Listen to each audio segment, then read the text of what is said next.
Kinumpirma mismo ng kapamilya actress na si Catherine Bernardo na hiwalay na sila ng kanyang longtime boyfriend at on-screen partner na si Daniel Padilla. Sa kanyang Instagram post ngayong araw, November 30, binasag na ng dalaga ang kanyang katahimikan hinggil sa isyong ilang linggo na ring pinag-uusapan ng madlang netizens. Chapter closed. I hope this finally helps all of us move forward, pagkumpirma ni Catherine ukol sa kanilang breakup. Kasabay ng kanyang kumpirmasyon ay ang kanyang mensahe para sa mga taong nagmamahal at sumusuporta sa kanya, kay Daniel, at sa naging relasyon nila. Saad ni Catherine, I've been in showbiz for almost 21 years now, 12 years as the one half of Kathniel, and 11 years as someone who loved Dij even behind the camera. I didn't grow up in this industry constantly being controlled and dictated on. I was lucky to have had the best guidance and support system when I started my career, and I've continuously worked hard to earn people's trust.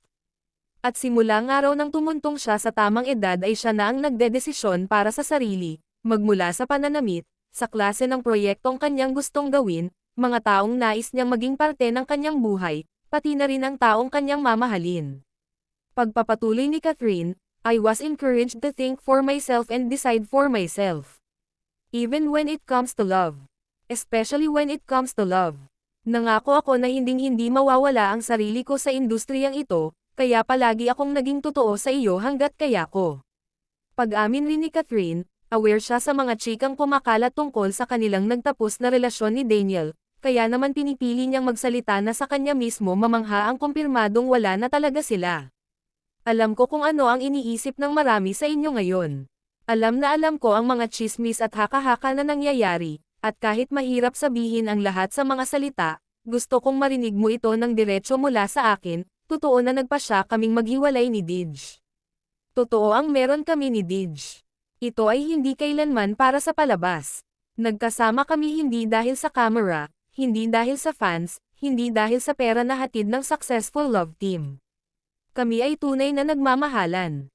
Sabay kaming lumaki, nangarap ng magkasama, at nakitang marami sa mga pangarap na iyon ang naging katotohanan, magkasama pa rin, paglalahad ni Catherine. Aniya, halos kalahati ng buhay niya ay kasama niya si Daniel at sa kabila ng nangyari ay wala siyang pinagsisisihan. Halos kalahati ng buhay ko iyon na hinding-hindi ko pagsisisihan at hinding-hindi ko ipagpapalit sa anumang bagay sa mundo.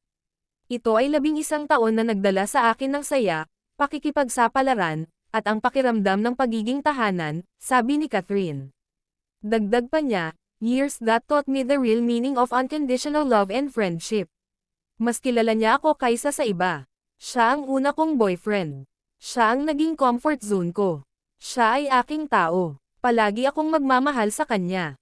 At gaya ng ibang relasyon, dumaan rin ang mga ito sa pagsubok ngunit ipinaglaban pa rin nila ito. Pero kahit na sinubukan nilang ilaban pa, may mga bagay na hindi na maibabalik sa nakasanayan. Tulad ng ibang relasyon, sinubukan namin ang aming makakaya upang gumana ito. Kanina pa kami nagkakalayo, at sa huli kailangan naming tanggapin na hindi na kami makakabalik sa dati naming kinalalagyan. It just won't be fair to pretend that everything is still the same, amin pa ni Catherine. Aminado rin ito na mahirap para sa kanya ang mga nagdaang buwan at labis siyang nagpapasalamat sa mga taong inunawa sa kanilang pinagdaraanan. Ang mga nakaraang buwan ay mahirap, ngunit salamat sa pagbibigay sa amin ng oras na kailangan namin upang iproseso ang sakit at sa wakas ay harapin. Our love story started with respect and ended with respect, paglilinaw ni Catherine.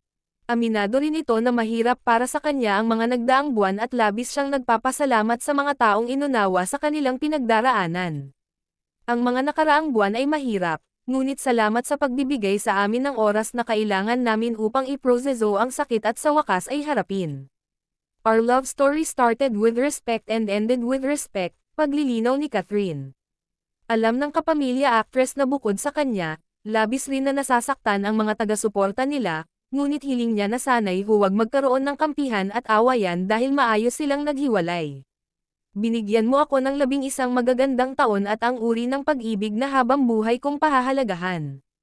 I will always be grateful for you, sabi ni Catherine. Sa kabila ng kanyang kumpirmasyon ay sinabi ng kapamilya Alistair na hindi siya tatanggap, at sasagot ng kahit anong tanong hinggil sa detalye ng kanilang paghihiwalay.